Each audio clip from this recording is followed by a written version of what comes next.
atelier de 3 personnes et on construit des clavecins qui vont un peu partout en France et même parfois dans le monde.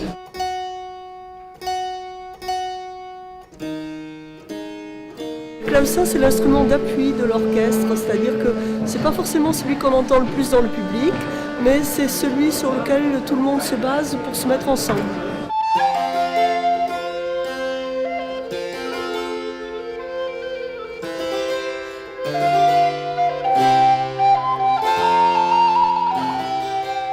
On organise depuis maintenant 7 ans la Journée européenne de musique ancienne, qui est portée à l'échelon européen par le REMA. Le REMA, c'est un réseau, donc Réseau européen de musique ancienne, qui regroupe plus de 80 festivals de musique baroque, médiévale et Renaissance. Et donc nous avons décidé il y a quelques années d'organiser une journée en quelque sorte un peu phare, un peu sur le modèle de la fête de la musique, pour célébrer la musique ancienne. Et donc c'est le 21 mars.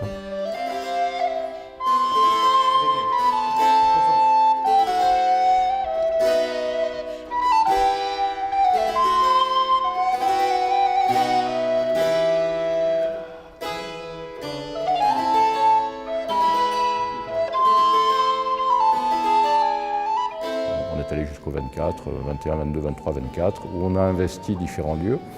Des lieux où nous avons des collaborations déjà anciennes, comme la médiathèque centrale Émile Zola, où sont d'ailleurs conservés différents fonds musicaux anciens du XVIIe, XVIIIe et même du Moyen-Âge. En tant que conservateur de cette médiathèque, c'est toujours un plaisir d'accueillir ces journées européennes de la musique ancienne. Nous lançons la soirée à la médiathèque aujourd'hui avec un programme très varié qui met en scène tous les acteurs de la musique de la région. Et ces journées de musique ancienne vont s'étaler sur 4 jours et voyager de Montpellier à Perpignan. Le samedi, nous étions au conservatoire de Perpignan.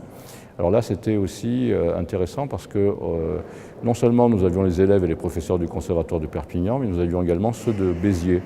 Parce que notre but, c'est aussi de fédérer en quelque sorte les forces vives de la musique ancienne en région, donc à la fois des musiciens et des ensembles constitués, des élèves et professeurs des conservatoires, des différents départements de musique ancienne. On propose au public des concerts à thème ou alors des concerts présentant toutes sortes de musiques allant du XVIe siècle au XVIIIe siècle.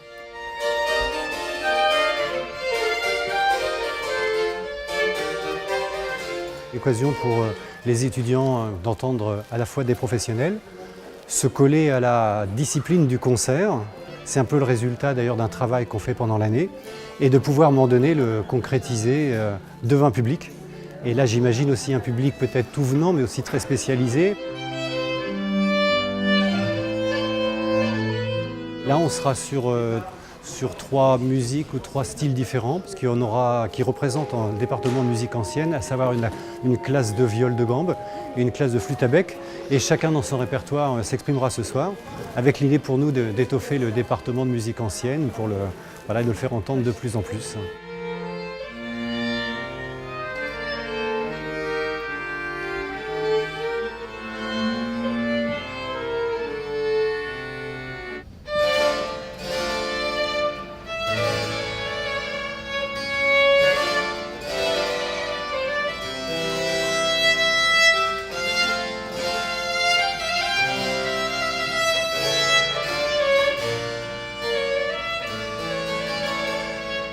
Aujourd'hui, c'est le printemps, c'est l'anniversaire de la naissance de Jean-Sébastien Bach. Alors tout naturellement, c'est la fête de la musique ancienne.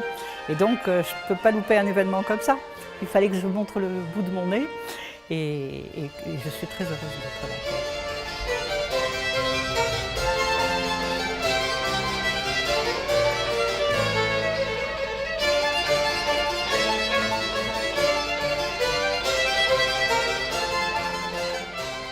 Et c'est toujours avec un immense bonheur de se retrouver et d'entendre d'autres musiques, d'autres parcours qui alimentent aussi après notre futur. Ça nous permet d'aller plus loin. Je dirige un ensemble qui porte mon nom, un ensemble à peu près d'une petite vingtaine de choristes chanteurs. Donc c'est vraiment un grand bonheur pour nous de présenter ce soir des madrigaux de Claudio Monteverdi.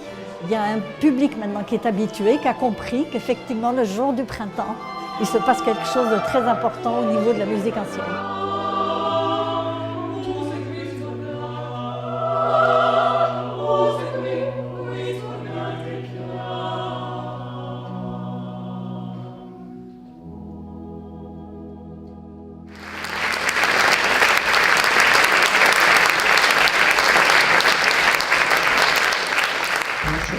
parler des instruments qu'on a fait fabriquer depuis 2 ans.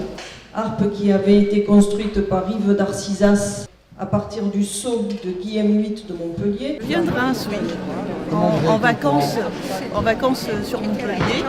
Et donc j'ai vu en me promenant aujourd'hui dans Montpellier, à l'office de tourisme, qu'il y avait ce concert. Comme j'aime la musique baroque, je me suis dit je vais venir découvrir. Je suis très intéressé. Demain, j'espère pouvoir venir à Pierre-Vive et éventuellement dimanche aussi.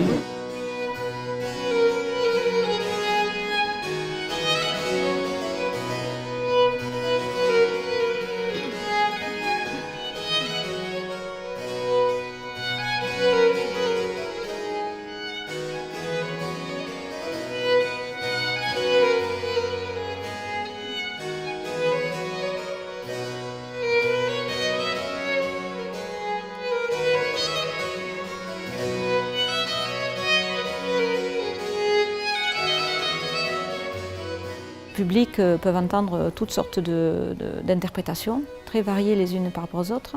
Et toutes ces activités contribuent un petit peu à la popularisation de ce répertoire des musiques anciennes qui est extrêmement riche, qui est extrêmement théâtral, presque contemporain.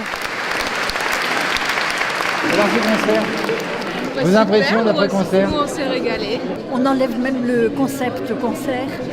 On est parti en voyage musical avec 2 personnes talentueuses. Écoutez, j'ai été enchanté, un petit peu sous le charme de la virtuosité, voilà, c'est une balade, on se laisse emmener. Tout se résume en un seul mot, sublime.